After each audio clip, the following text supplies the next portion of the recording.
নমস্কার বন্ধুরা, সীমা দিদি রান্নাঘরে সবাইকে জানাই স্বাগত। বন্ধুরা, আজকে তোমাদের জন্য নিয়ে আসছি ভোলা মাছের সর্ষে বাটা। চলো দেখে নিই কী করে তৈরি করি ভোলা মাছের সর্ষে বাটা। ভোলা মাছের সর্ষে বাটার জন্য লাগছে সর্ষের তেল, হলুদ, শাহি গরম মশলা, শাহি লঙ্কার গুঁড়ি, জিরে, কাঁচা লঙ্কা, লবণ ও সর্ষে। চলো বন্ধুরা দেখে নিই ভোলা মাছের সর্ষে বাটা এখন কী করে তৈরি করি। আমি এখন এই যে সর্ষেটা এখন আমি বেটে নেব। সর্ষে বাটার সময় একটু কাঁচা তেল, একটু কাঁচা হলুদ দিলে ভালো একটা সেন্ট আসে, কালারটাও ভালো আসে। সর্ষেটা আমার এখন বাটা হয়ে গেছে, আমি এখন নামিয়ে নেব। এই যে হয়ে গেছে আমার সর্ষে বাটা। আমার কড়াই এখন গরম হয়ে গেছে, আমি এখন সর্ষের তেল দিয়ে দেব। তেল দেওয়া গেছে। এই সেই ভোলা মাছ আমি কেটে নিয়েছি, কেটে ধুয়ে নিয়েছি। এখন নুন হলুদ মাখিয়ে ভেজে নেব। এই যে আমার মাছে এখন হলুদ লবণ মাখানো হয়ে গেছে, এখন আমি ভেজে নেব।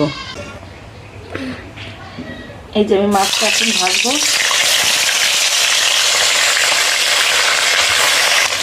এইরকমভাবে সমস্ত মাছ আমি এখন লাল লাল করে ভেজে নেব। এই যে বন্ধুরা, আমার সব মাছ দেখো এরকমভাবে লাল লাল করে আমি ভেজে নিয়েছি। দিয়ে দেবো। জিরেটা আমার ভাজা ভাজা হয়ে গেছে, আমি এখন জল দিয়ে দেব।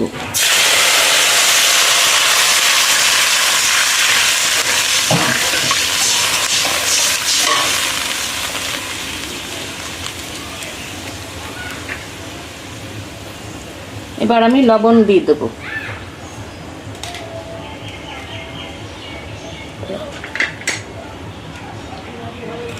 এবার হলুদের গুঁড়ি দিয়ে দেব।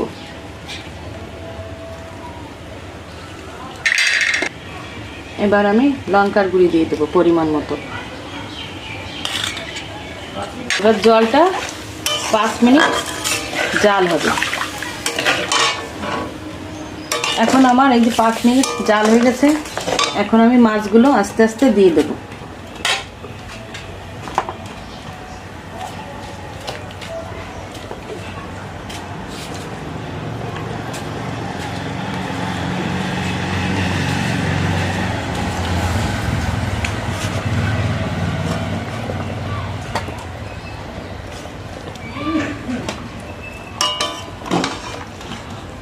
এবার আমি আবার 2 থেকে 3 মিনিট জাল দিয়ে নেব।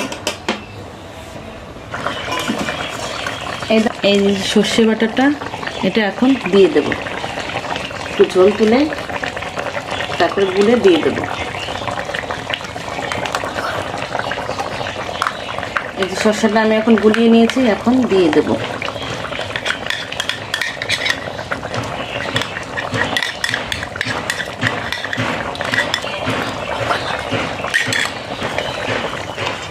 সর্ষেটা দিয়ে আমি একটু নাড়া দিয়ে নেব, হালকা একটু নাড়া দেব যাতে মাছগুলো ভেঙে না যায়। এরপরে আমি গরম মশলা দিয়ে নামিয়ে নেব।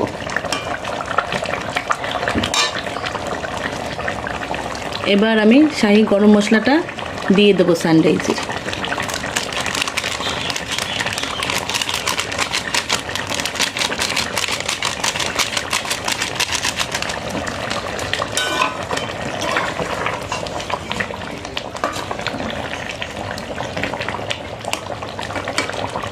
এই দেখো বন্ধুরা, কালারটা কি দারুণ এসেছে। এই ভোলা মাছের সর্ষে বাটা দিয়ে হলেই 1 থালা ভাত খাওয়া যাবে। এখন আমি নামিয়ে নেব। এই দেখো বন্ধুরা, আমার নামানো হয়ে গেছে সর্ষে ভোলা। এখন আমি এর উপর দিয়ে সর্ষের তেল ছিটিয়ে দেব।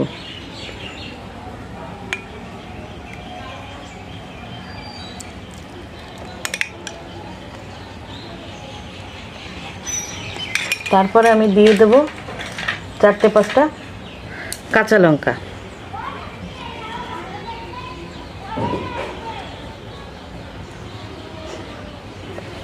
রেডি আমার সর্ষে ভোলা।